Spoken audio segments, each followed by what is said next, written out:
Aujourd'hui, on parle de qu'est-ce que la science-fiction. Et pourquoi on parle de ça? Et parce que vous savez très bien c'est quoi de la science-fiction probablement si vous écoutez mes vidéos. Mais ça vaut la peine de se demander c'est quoi parce que, pas pour le plaisir de lire un dictionnaire, mais parce que on aime ça.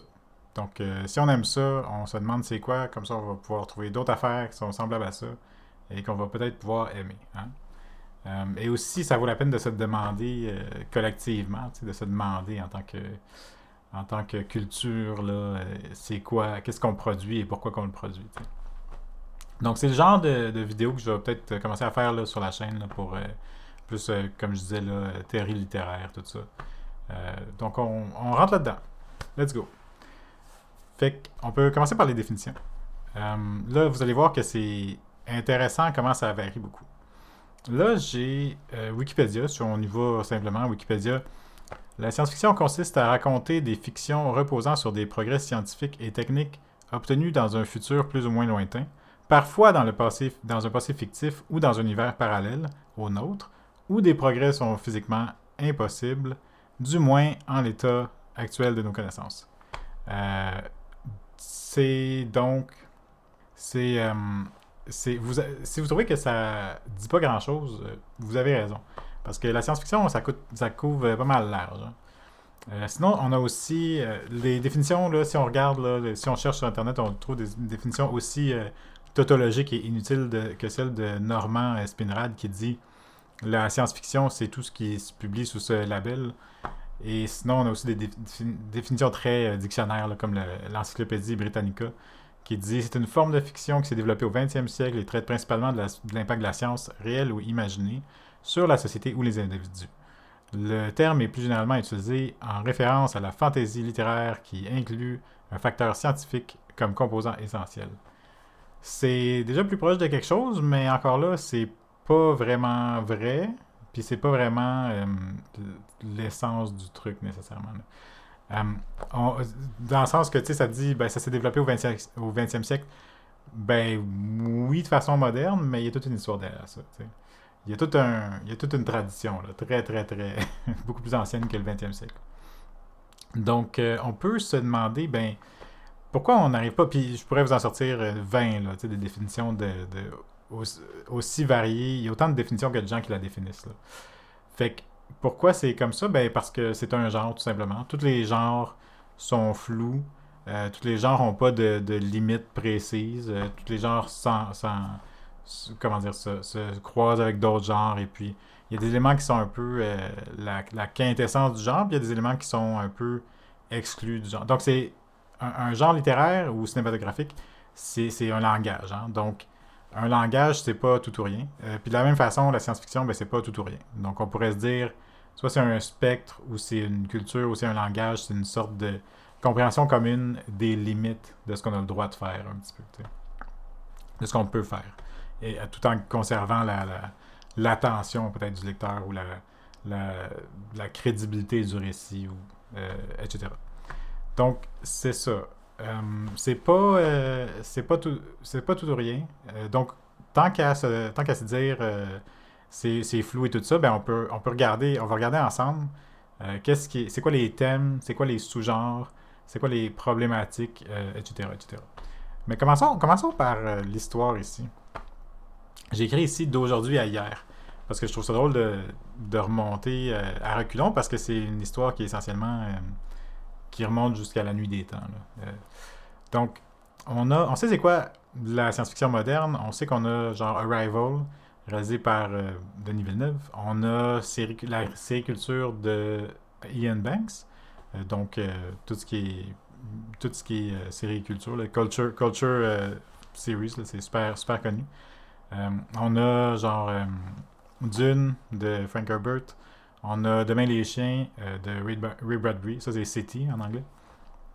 Donc ça, c'est aujourd'hui. Puis là, j'ai juste d'énumérer des choses qui remontent, qui font comme trois quarts de siècle, là, en passant, là, entre Arrival puis City. Je pense qu'il il a coulé beaucoup d'eau sous les ponts.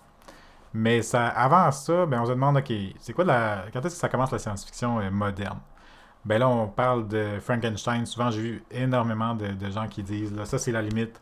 À partir de Frankenstein, En 1818, ça devient moderne. Tantôt, la définition Frankenstein de Mary Shelley, là, évidemment. Là. Tantôt, la définition de l'Encyclopédie Britannica, ça disait le 20e siècle. Ben, 1818, c'est le 19e siècle. T'sais. Donc, c'est dur déjà de mettre des limites un peu temporelles. Là. Sinon, au niveau cinématographique, vu que c'est beaucoup plus récent comme art, ben, c'est beaucoup plus facile à délimiter. Là. On a Le Voyage dans la Lune de Georges Méliès. Là. Donc, ça, c'est peut-être le premier film de science-fiction. Là. Je dis peut-être, mais évidemment le premier film de science-fiction, là, connu en tout cas. Mais ça date de plus loin que ça. T'sais. On peut pas s'arrêter à 1818 puis dire OK, là, ça a commencé pour de vrai. T'sais. On a. C'est facile de remonter jusqu'en 1515 en Europe avec Thomas More puis son roman Utopia. Puis c'est intéressant parce que. Ah, j'ai encore oublié d'allumer mon timer. C'est intéressant parce que donc les voyages, comment on dit déjà? Les voyages vers voyons. On a, bon bref, les voyages vers l'inconnu, là. Ben c'est ça, Utopia c'est ça, là. Ils s'en vont sur l'océan inconnu, puis ils arrivent à une île déserte qui est utopique, là, justement. D'où l'origine du mot, là, mais ça remonte justement à 1515, donc 16e siècle. T'sais. Mais c'est même là, on regarde là, les mythes anciens, les histoires anciennes, Icare et Dédale en Grèce ancienne. Ben, Icare, c'est les ailes en cire. Là. Donc, Dédale fabrique à son fils, je pense, Icare, des ailes en cire. Puis là, il vole trop près du soleil. Puis là, ça fond, puis il meurt. Ben, c'est pas mal centré sur la technologie, tout ça. Ça ressemble pas mal à de la science-fiction. Tu sais. On pourrait même facilement en faire une histoire moderne de science-fiction. Sinon, on pense peut-être à même l'Odyssée d'Homère. L'Odyssée d'Homère, il va sur... une des affaires qui se passe, c'est que le protagoniste va sur une île lointaine, il rencontre un cyclope, puis il le tue. T'sais. Ben, entre aller sur une île, puis tuer un cyclope, puis aller sur Mars, puis tuer un martien, y a-tu tant de différence que ça? Peut-être pas, tu sais. Peut-être pas. Là, on parle évidemment là, de consensus, si on veut, dirait que c'est peut-être plus de la proto-science-fiction. Là. Mais même là, tu sais, c'est comme entre Icare et Dédale, qui est supposément de la proto-science-fiction, puis nos histoires d'aujourd'hui, la différence est. On peut se poser la question. Tu sais. J'ai même pensé à Gilgamesh, ben pas juste moi, là, mais on parle parfois de Gilgamesh aussi comme étant de la proto-science-fiction parce que il y a des éléments qui sont plus liés à justement la technologie ou l'innovation. Mais là, ça serait vraiment. Il faudrait vraiment faire une thèse de doctorat là-dessus. Là. Mais tout ça pour dire, tu peux pas délimiter quand est-ce que ça a commencé réellement. Tu peux juste voir qu'est-ce qui s'est fait à travers le temps, puis c'est quoi les thèmes qui ressortent. Donc parlons-en des thèmes. C'est quoi dans la science-fiction les thèmes populaires? Ben, on a l'exploration spatiale, c'est facile. Les extraterrestres, là j'ai mis par oblique l'autre, donc les extraterrestres ou les non-humains, là, juste de façon générale. Le voyage dans le temps, on a l'intelligence artificielle, telle qu'explorée souvent par les robots, les machines, le remplacement des humains par les machines, etc. On a ensuite, là j'écris la nature de la réalité, mais c'est plus au niveau de. Là, je pensais plus justement aux univers parallèles, tout ça, aux dimensions, à la limite de ce qui est possible. J'ai aussi. Ouais, je pourrais en nommer toute la journée, là, mais on voit qu'il y a une énorme quantité de thèmes dans la science-fiction.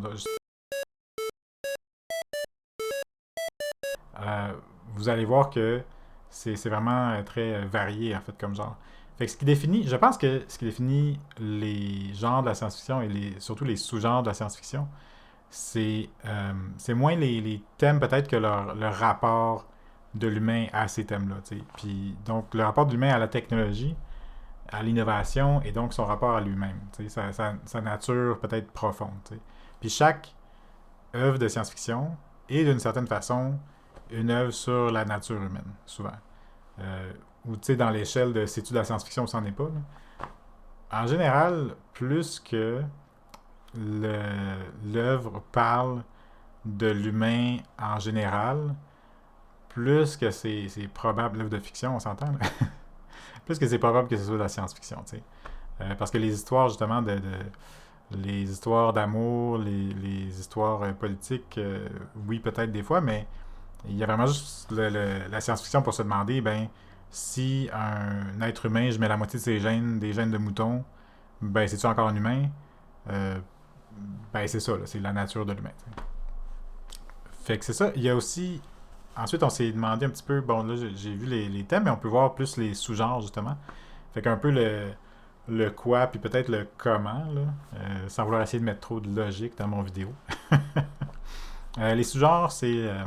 Bon, encore une fois, même ça fait pas consensus, parce que si tu vas sur la page Wikipédia, mettons, de science-fiction, puis là, tu vois les sous-genres, puis tu cliques sur la page sous-genre de science-fiction, c'est une liste différente.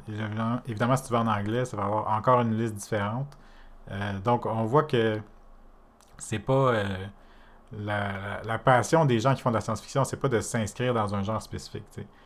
C'est d'explorer les idées. T'sais. Mais il y a quand même plusieurs sous-genres qu'on peut facilement regrouper. Là. Il y a ce qu'on appelle la hard science-fiction, ou peut-être en français, moi j'appellerais ça de la science-fiction dure, qui est vraiment explorer les conséquences de la science et de l'innovation sur l'humain en tant que tel et la société. Là, on pense à Jules Verne, Isaac Asimov, tout ce qui est peut-être grandiose, là, Ian M. Banks, la série Culture, tout ce qui est assez comment dire ça? Très scientifique, c'est ça. Tout ce qui essaie d'être plus scientifique que pas, ça peut tomber là-dedans. Après ça, il y a comme un genre de débat, tu sais, hard soft, là, dur, molle. Est-ce que c'est vraiment pertinent?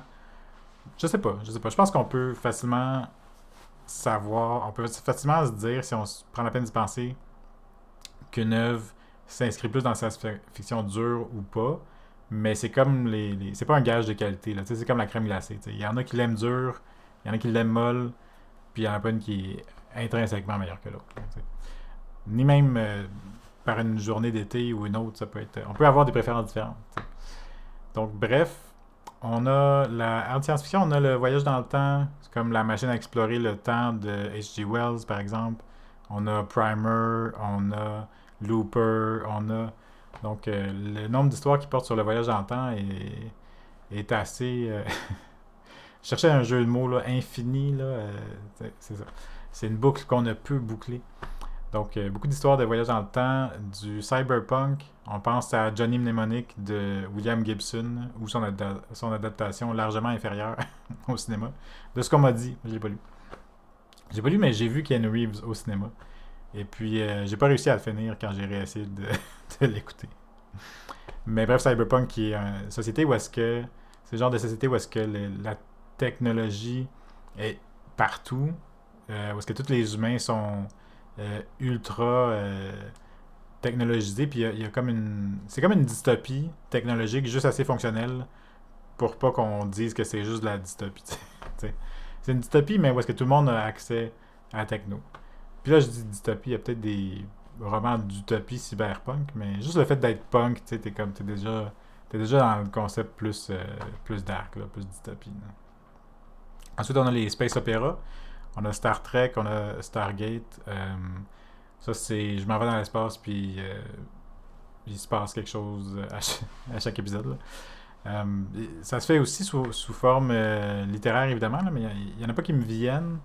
Mais je sais que j'en ai vu. C'était qui déjà? Bref, ça se fait dans tous les formats, mais ça veut dire que Space Opera, ben, c'est. Être dans l'espace, c'est comme l'action principale parce qu'il peut se passer quelque chose. Il peut se passer n'importe quoi dans l'espace. T'sais. C'est ça l'idée. Ensuite, on a le Space Fantasy qui est justement.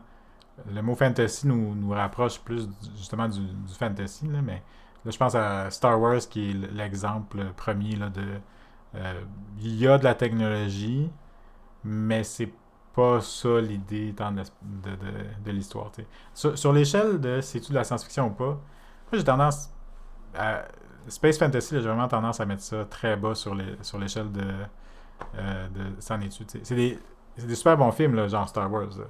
Mais c'est des combats d'épée puis de magie. Fait que, mais il y a des robots. Donc on pourrait argumenter. On pourrait débattre. Là. Euh, Ensuite, les uchronies. Ben, là, c'est le dernier que j'ai nommé, mais je trouve ça intéressant aussi de me demander les uchronies. C'est comme une réécriture de l'histoire. Là. Et si l'histoire s'était passée différemment. Puis ça, c'est intéressant parce que je me suis demandé pourquoi c'est quoi le rapport de l'Uchronie dans le genre global de la science-fiction. Puis je pense que, avec quelques recherches, je pense que j'en suis venu à la conclusion que c'est plus le côté et si, tu sais. La science-fiction, c'est souvent spéculatif. C'est moins de se demander euh, qu'est-ce qu'un, tu sais, c'est moins de se demander qu'est-ce que cette personne-là en particulier va faire, puis c'est plus et si l'univers était comme ça, ou va être comme ça, ou a été comme ça, donc tu sais, et si, blablabla, ben ça c'est de la science-fiction. Tu sais. Du moins, ça essaie d'avoir une cohérence interne qui fait que c'est vraiment le récit du et si amené jusqu'à sa conclusion logique. Là. Du moins, c'est ça la tentative souvent avec l'Uchronie, mais avec tout le reste justement des genres. Là. La cohérence interne, c'est quelque chose qu'on apprécie beaucoup. Pas juste qu'on apprécie, mais qu'on valorise là, en science-fiction. C'est comme si les règles changent tout le temps, tu peux dire que tu es de la science-fiction, mais les gens vont dire que c'est pas de la bonne science-fiction, souvent. Donc c'est ça. On a ensuite, ben c'est ça, tant qu'à pas pouvoir définir clairement les limites, ben on peut au moins se demander les choses qu'on considère de la science-fiction, ben c'est quoi qui est le plus dans le meilleur puis le pire. C'est quoi la science-fiction à son meilleur et à son pire. Donc bien utilisé ou peut-être sous-utilisé. Euh, donc peut-être à son meilleur là, pour moi, tant qu'à moi. Là on tombe vraiment ultra dans l'opinion là, donc. Mais la science-fiction à son meilleur, ça concerne la technologie et ses impacts sur l'humain. Donc, c'est pas de dire il y a de la technologie. C'est-à-dire, c'est à propos de la science et de la technologie. C'est à propos de l'innovation puis de comment ça nous change, nous, en tant qu'êtres humains. T'sais. Puis comment qu'on reste pareil, dans le sens que on a toujours été des humains, puis on va toujours continuer à l'être, mais on est toujours dans le changement. T'sais. Donc, c'est notre relation au progrès, puis au changement, puis notre vision de nous-mêmes dans tout ça. Là, donc, encore une fois, à son meilleur. Donc, là, j'écris Corella. Il faut que la technologie fonctionne. Ben, c'est pour ça qu'on valorise la cohérence, parce que tu peux juste te poser cette question-là si tu as un récit cohérent. En tout cas, tant que moi. Puis ensuite, la science-fiction à son meilleur, ben, ça sert à poser des questions philosophiques sur la nature humaine et ses sociétés. Ça, je l'ai dit tantôt. Mais ce qui est intéressant aussi là-dedans, c'est que c'est pas toujours sérieux. Hein? Il y a un sous-genre que j'ai pas mentionné tantôt, un sous-genre de la science-fiction qui est la science-fiction humoristique. Et comme Douglas Adams, là, Hitchhiker's Guide to the Galaxy. Puis c'est pas sérieux, hein, ce livre-là. C'est pas sérieux du tout, mais étant donné qu'il y a une genre de cohérence interne, euh, c'est quand même des questions philosophiques profondes. Là, c'est la Terre disparaît, la Terre est détruite dans ce livre-là. Puis là, c'est la question de, c'est pas, c'est pas sérieux, mais c'est quand même, ok, ben, si on, on est si fragile que ça en tant qu'espèce, qu'est-ce que ça veut dire? T'sais? Puis après ça, c'est le côté absurde aussi. T'sais. C'est qu'est-ce que ça veut dire d'exister dans un univers où la vie est si absurde. En tout cas. Donc, c'est tout ça pour dire oui, c'est philosophique, mais c'est pas nécessairement sérieux pour autant. T'sais. Ensuite, la science-fiction à son meilleur, ben, c'est centré sur des histoires qui concernent la race humaine en entier. Ça, c'est très. Pour moi, je pense que c'est peut-être plus une préférence personnelle que juste la science-fiction en tant que genre. C'est que c'est pas l'essence nécessairement de la science-fiction, mais tant qu'à moi, c'est à son meilleur quand ça concerne l'humain en entier. Il y a toujours un point de vue, il y a toujours un personnage principal ou il y a toujours un protagoniste, quelqu'un pour faire quelqu'un qu'on va suivre puis à qui on va s'identifier, mais ça part toujours de l'humain finalement. Dans le sens que si y a un virus, ça va jamais, c'est jamais tant qu'est-ce qui arrive à cette personne-là, puis c'est bien plus qu'est-ce qui arrive à la race humaine quand ça arrive. S'il y a une pandémie, sinon n'importe quoi qu'on peut penser. Là. Si quelqu'un découvre une invention, quelqu'un invente quelque chose, ben c'est pas comment il est devenu riche. Ben non, c'est qu'est-ce que ça fait à la société. T'sais. J'ai lu dans ce sens-là un livre que j'ai lu il y a très longtemps puis que j'ai de la misère à oublier, même s'il était pas très bon, c'est The Truth Machine. Je me souviens plus c'est qui, là, je vais l'écrire en bas, mais Machine, c'est quelqu'un qui invente une machine, un détecteur de mensonges, mais qui est infaillible, essentiellement. Puis, donc, c'est super cool comme idée, puis c'est comme, ok, donc le livre était pas très bon parce que c'était pas, tant qu'à moi, c'est passé à côté des questions que ça essayait d'explorer, là. Mais, c'est ça, tu sais, c'est pas, ce qui est intéressant, c'est pas qu'est-ce qui va arriver à lui, c'est, ok, comment l'humain fait pour vivre maintenant que telle affaire, la technologie a remplacé telle affaire ou a fait telle affaire, c'est possible, telle affaire, c'est plus possible. Donc, c'est ça le plaisir de la chose, finalement, tu sais. Ça aussi, à son meilleur, j'ai écrit et d'une ampleur vertigineuse. Ça, c'est bon, ça, c'est vraiment à moi, là, mais c'est comme. Je sais plus qui disait ça, mais quelqu'un qui disait il y a juste la science-fiction qui te permet de mettre en jeu une quantité innombrable de gens, de vaisseaux spatiaux, de planètes, de tout ce que tu voudras, de galaxies. C'est la science-fiction permet. La science-fiction permet de pas s'en tenir à la petite échelle, tu sais. Donc, tu peux avoir des conflits interpersonnels et tu dois en avoir pour que ton histoire soit intéressante. Mais tu peux aussi, comme dans Dune, en tout cas une des suites de Dune, t'as des batailles spatiales incluant des milliers de vaisseaux, tu sais, puis des dizaines de milliers d'individus.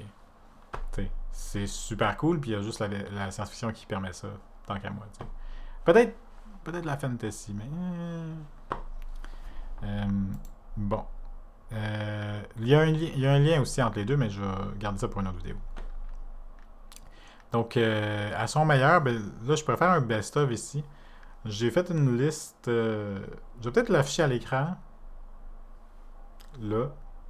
Mais je pourrais faire une vidéo séparée sur chaque, chaque histoire, chaque livre que j'aime de science-fiction.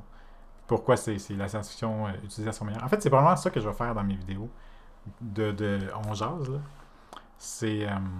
Je vais prendre une œuvre, puis. Tu sais, oui, dans le cadre de mon explication de pourquoi c'est une bonne œuvre, je vais aussi expliquer qu'est-ce que ça veut dire la science-fiction à son meilleur, puis comment c'est représenté par Dune ou Solaris ou Hyperion ou The Dispossessed. Bref.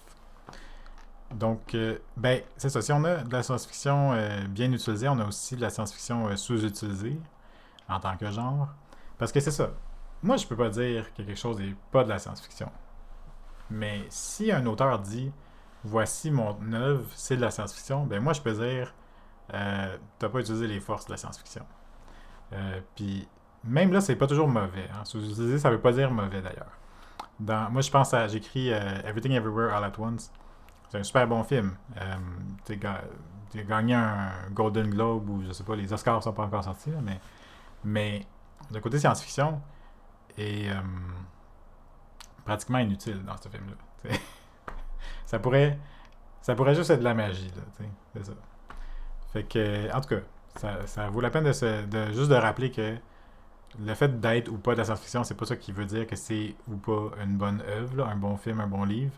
Mais si tu dis que t'en es, tu peux utiliser des choses que tu pourrais pas utiliser dans d'autres genres, tu sais. Donc c'est ça, la sous-utiliser, ça veut dire quoi? Ça veut dire pas explorer les questions qu'elle pose. J'ai mis des exemples ici. Je me demande si ça vaut la peine de lire les exemples. Mais je vais le faire juste pour le côté pédagogique de la chose. Là, c'est pas pour être méchant, là, mais un exemple ici, c'est Jupiter Ascending, le film. C'est formellement de la science-fiction, mais c'est pas important pour l'histoire. T'sais. L'histoire, c'est l'histoire de la princesse. Là, t'sais. Donc, ça, c'est. Il y a rien qui est exploré. Il y a comme un homme-chien là-dedans, puis il explore pas vraiment qu'est-ce que ça veut dire être un homme-chien. Qu'est-ce que ça veut dire pour lui, puis qu'est-ce que ça veut dire pour la race humaine. C'est juste. Donc, pas explorer les questions qu'elle pose, c'est pas bon. Être incohérent, c'est pas bon. Là, j'ai écrit difficile d'être Star Trek. Parce que c'est comme des douzaines d'épisodes par série de Star Trek. Fait qu'ils peuvent pas toujours garder ça cohérent. Donc, c'est ça. Mais plus que tu gardes ça cohérent. Mais il a quand même fait une super bonne job globalement. Là. Mais évidemment, il y a des trous ici là, qu'on pourrait leur reprocher. Là. Mais plus que tu es cohérent, plus que c'est satisfaisant quand les les questions sont explorées, puis les réponses sont amenées. Euh, Là, j'ai écrit aussi les univers parallèles, les maudits multivers. C'est devenu vraiment populaire récemment, les histoires de multivers, puis je pense que ça marche pas intrinsèquement. Puis je vais faire une vidéo là-dessus. Mais c'est pas une bonne idée. c'est pas... c'est un bon concept pour raconter une histoire, mais c'est pas un bon concept de science-fiction, tant qu'à moi. Ensuite, on a... attention, controverse. Ensuite, on a la science-fiction, encore une fois, sous-utilisée, c'est superficiel. Là, j'ai écrit Marvel MCU. Il y a des éléments de science-fiction dans les films de Marvel, mais c'est jamais exploré, ou presque. Sinon, j'écris aussi mauvaise science-fiction est à petite... Ben, pas mauvaise, sous-utilisée, est à petite échelle, soit à son échelle ou au niveau moral. Donc, elle est petite. Donc, c'est ça. La science-fiction mal utilisée, c'est petit, soit de façon philosophique, morale ou à l'échelle. Là, j'ai écrit Ready Player One. Ready Player One, c'est un livre très divertissant, mais ça n'explore pas vraiment les conséquences. T'sais. Ben ça, c'est ce que j'ai dit tantôt, mais pourquoi ça n'explore pas les conséquences? Ben c'est parce que le regard est posé sur le personnage principal et non sur un peu l'évolution de la société. T'sais. Il y a tout un... Il y a tout un point où ils en sont arrivés là dans Ready Player One, puis ça c'est zéro exploré, puis c'est bien plus intéressant que est-ce que l'ado va finir par gagner des millions de dollars. Puis c'est petit, fait que c'est petit à cette échelle-là, mais c'est petit aussi au niveau moral, en Ready Player One. Au début, il dit je veux m'être riche pour faire des affaires de riches frivoles. Puis après ça, il a comme appris la vie parce que, à la fin du livre, il a comme appris la vie parce que ça serait bien de donner de l'argent à la charité aussi. T'sais. Mais ça, c'est pas un débat moral comme profond et intéressant. T'sais. Ça, c'est un débat moral juvénile et immature. Donc, voilà. Donc, c'est une occasion ratée, vraiment, d'explorer des questions très intéressantes. Donc, c'est un peu ça pour le meilleur et le pire. Sinon, ce que je trouvais intéressant aussi avec la science-fiction, il y a des mélanges de genres. Je vais peut-être faire une vidéo là-dessus, en fait. Mais c'est intéressant parce que on a les super-héros, on a la science fantasy, on a la science-fiction d'horreur, la science-fiction fantastique. Donc, je vais faire une vidéo là-dessus sûrement. Je vous laisse sur votre fin là-dessus. Et puis finalement, moi j'ai écrit pourquoi moi j'aime la science-fiction. Puis là, j'ai juste écrit ça fait rêver.